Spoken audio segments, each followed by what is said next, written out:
So what we've got here is a panel from a 24-inch Samsung monitor, 14 volt power in, which means that it should actually match the battery.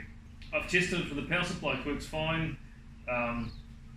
What I've done at the top is I had to actually fit it, I had to hide the monitor behind the this panel here, because of course the ratio of that monitor is a lot different to 16:9, and even that's not to scale.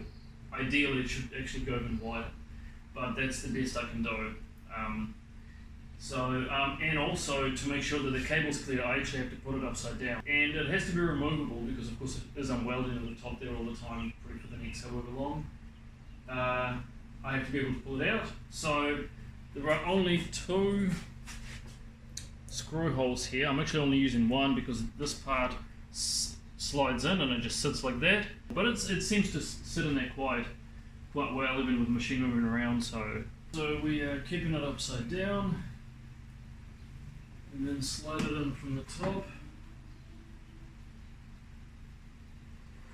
Like the sides are steel, so scratching's not really a big drama. Screw it in from the side.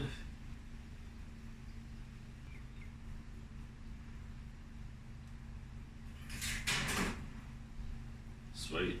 This is the cover that I've made because the tops of the metal parts of the screen still show, and I didn't want them to they look a bit rubbish actually. So this is a cowling panel that I made.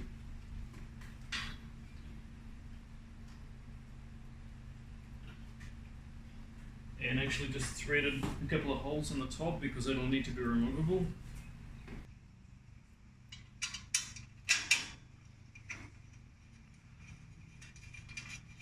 There's one. Oop.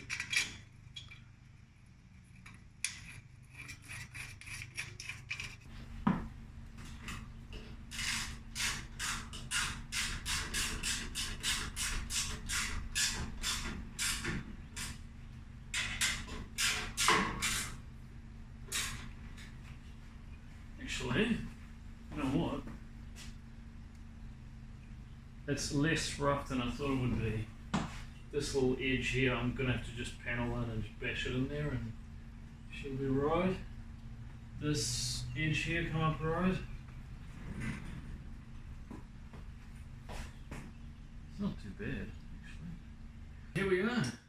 It's don't worry about the image, it's a bit of a placeholder. I'm going to try and make it look into a GIF that repeats a bit easier, or work out whatever player I'm going to use to repeat it. And this is actually running off the laptop anyway, just to see what it looks like. But no, I mean, I'm pretty happy. The power is still also running off the power supply, so it's pretty next weekend I'll try and run it off the battery, and hopefully that 14 volts will be close enough to battery's 13.5 or whatever it is. And then yeah, trying to work out how to get the Raspberry Pi to start up and go into full screen animation and just loop it without stopping. How this, I don't know, probably Windows Media Player is pretty not the best thing to test it on, but anyway, just so we can see what it looks like. I'm pretty happy, but still a bit of work to go. And then, but the main thing is, at least we don't see the tops of the screen. The screen itself is pretty sturdy in there, and it's not as close to the actual in-game. It's about up to here, but of course, yeah, there is no way I can conceal any screens, and I'm not buying an ultra wide for this, so I think this is probably a good compromise. Anyway, till next time.